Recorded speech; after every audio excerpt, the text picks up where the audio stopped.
tinha muitos jornalistas, como é que foi a recepção ali do ex-presidente Lula pela imprensa, e você escreveu um artigo aqui, que está publicado no Brasil 247, indicando o seguinte, né, que o Lula já está sendo tratado como candidato, né, com perspectiva real de poder. Muitas perguntas sobre eleições, né? Mas traz aqui sua percepção geral da coletiva. Isso, Gisele. Entrevista muito bem organizada, assim, bem profissional, né, no local, com banner do PT atrás, tudo muito organizado. Só teve um atraso muito grande, parece que por umas reuniões ali que ele teve antes, né, e tal. Teve a transmissão, nós participamos, fizemos a transmissão, mas como eu não assisti, pode ser que eu me repita.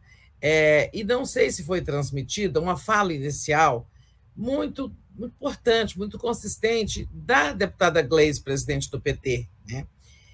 Em que ela se encarregou, e aí ela poupou o Lula disso, né? Ela se encarregou muito da questão de, olha, Lula é inocente, derrubou 20 ações, está em pleno gozo dos seus direitos políticos.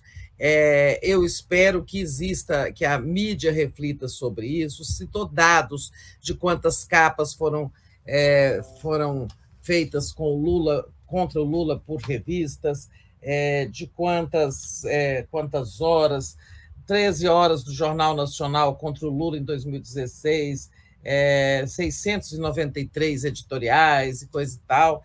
Em suma, então, ela fez uma fala assim, muito dura, novamente pediu que se leia esse livro que o Ricardo Amaral organizou, né, que mostra todas, uma por uma, as denúncias contra o Lula, as inconsistências e como elas terminaram, né? Em suma, essa fala da Gleisi foi muito importante. Eu acho que ela que está comprando a briga, né, essa de olhar para trás e cobrar a questão da corrupção. Olha, não outra questão que ela disse, né? O Lula foi absolvido do quadrilhão do PT, e hoje se sabe, o próprio Janot disse que aquela acusação, o quadrilhão do PT, que ele era chefe de uma quadrilha, o próprio Janot reconheceu no livro dele que não existiam elementos consistentes, não existiam fundamentos, mas ele estava pressionado por Curitiba, por isso que ele fez essa ação, que já caiu, né, e tal. E a outra coisa que ela destacou muito, Petrobras, não houve corrupção sistêmica na Petrobras, existiram corruptos e eles é que se encarreguem dos seus problemas.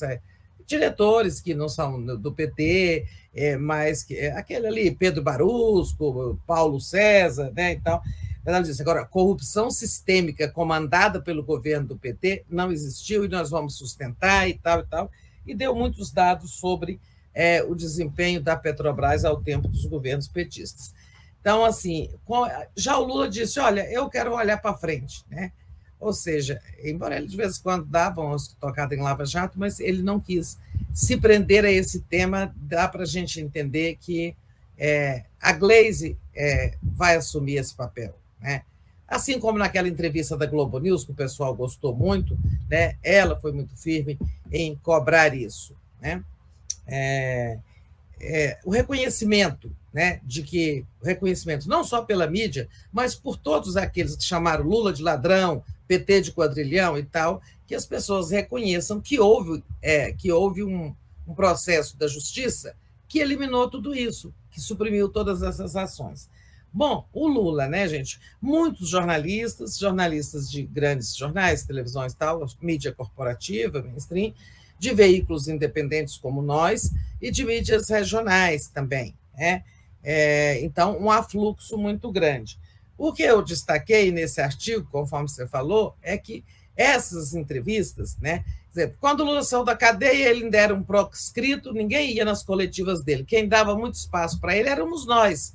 Não nós, 247, Fórum, todos os outros sites aí, ele deu entrevista para o GGN, em suma, já não me lembro tanto, DCM.